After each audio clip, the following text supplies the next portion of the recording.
Good morning everyone, কেমন আছো সবাই? মাসিদের এই ব্যালকনির এত ছোট্ট জায়গায় এত সুন্দর সুন্দর গাছ দেখে ভাবলাম তোমাদের সাথে শেয়ার করে দিই। আর এই গাছগুলো কিন্তু সমস্তটা দিদি আর দিদির মেয়ে মিলে পরিচর্যা করে। আর পাশে যে এই বাড়িটা দেখছো, এখানে নাকি অনেক সিনেমা ওয়েব সিরিজেরও শুটিং হয়। কাল অনেকটা রাত পর্যন্ত আমরা বিয়ের ভিডিও দেখেছি, গল্প করেছি, তো ঘুমোতে ঘুমোতে অনেকটাই লেট হয়ে গেছে। সে কারণে আজকে উঠতেও অনেকটা বেলা হয়ে গেছে। সকালে ঘুম থেকে উঠে দেখি মাসিমণির অর্ধেক রান্না হয়ে গেছে, আর এখন রান্নাঘরে এসে দেখছি দিদির মেয়ে রান্না করছে।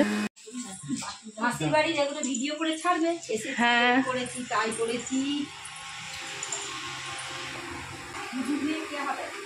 ভাগ্নি হয় দিদির মেয়ে।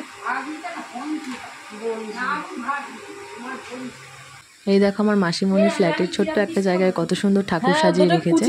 আজকে আমি সবাইকে মানকচু বাটা করে খাওয়াবো। আশা করছি তোমরা অনেকেই এই রেসিপিটা আমার ভিডিওতে দেখে থাকবে। আর যারা এখনো পর্যন্ত রেসিপিটা দেখোনি, আমার চ্যানেলে কিন্তু অলরেডি দেওয়া আছে, প্লিজ একবার চেক করে নিও। ওইদিকে তো মিঙ্কু একের পর এক সকাল থেকে রান্না করেই চলেছে, আর এদিকে আমি ফাঁকা পেয়েছি, তো আমি আমার প্রিপারেশনটা রেডি করে নিচ্ছি।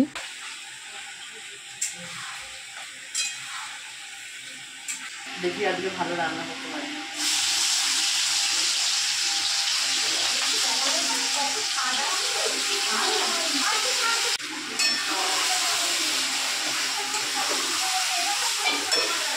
সকাল থেকেই মেঘলা ওয়েদার ছিল, হঠাৎ করে বৃষ্টি শুরু হওয়াতে মাসিমণি, দিদিভাই আর মিঙ্কু তো ভীষণ খুশি, কারণ বৃষ্টি হলে তো আজকে আমাদের আর বাড়ি যাওয়া হবে না। আর আমরা যে ডিমের শাকগুলো নিয়ে এসেছিলাম, মা এদিকে সুন্দর করে মাসিমণিকে বেছে দিচ্ছে, আর যে শিকড়গুলো ছিল সেগুলোও টবে লাগিয়ে দেওয়া হয়েছে। সকাল থেকে তো রান্নাঘরে প্রচুর রান্না বান্না হয়েছে, সবটাই তো তোমাদের সাথে শেয়ার করলাম। চলো দেখিয়ে দেখুন কি কি রান্না হয়েছে। কচু বাটা তো আমি করেছি, আর মাসিমণি করেছে আলু পোস্ত, ডাল, বাঁধাকপি, আর এক এক করে মাসিমণি বাটি ভর্তি করে সাজিয়ে নিয়ে আসছে। পনির আলুর তরকারি, সর্ষে দিয়ে মাছের ঝাল, মাংস, চাটনি, পাঁপড় ভাজা, এগুলো সব করেছে মিঙ্কু। এত কিছু খাওয়া দাওয়ার পর তো আর দুপুরে দইটা খাইনি, বিকেল বেলায় ঘুম থেকে উঠে দইটা খেয়ে নিয়েছিলাম। এখন যে সন্ধে, ওয়েদারটা দেখে কে বলবে বলো? দিদি ভাই, মিঙ্কু আর মাসিমণির ইচ্ছেটাই তো পূরণ হলো। বৃষ্টি হওয়ার কারণে আমরা বাড়ি যেতে পারলাম না। চলো আজকে এই ভিডিওটা এখানে এন্ড করছি। আরও একটা দিন মাসিমণি, দিদি ভাই আর মিঙ্কুর সাথে গল্প করে কাটাই। তোমাদের সাথে দেখা হচ্ছে নতুন একটা ব্লগের সাথে। ততক্ষণের জন্য গুড নাইট এভরিওয়ান।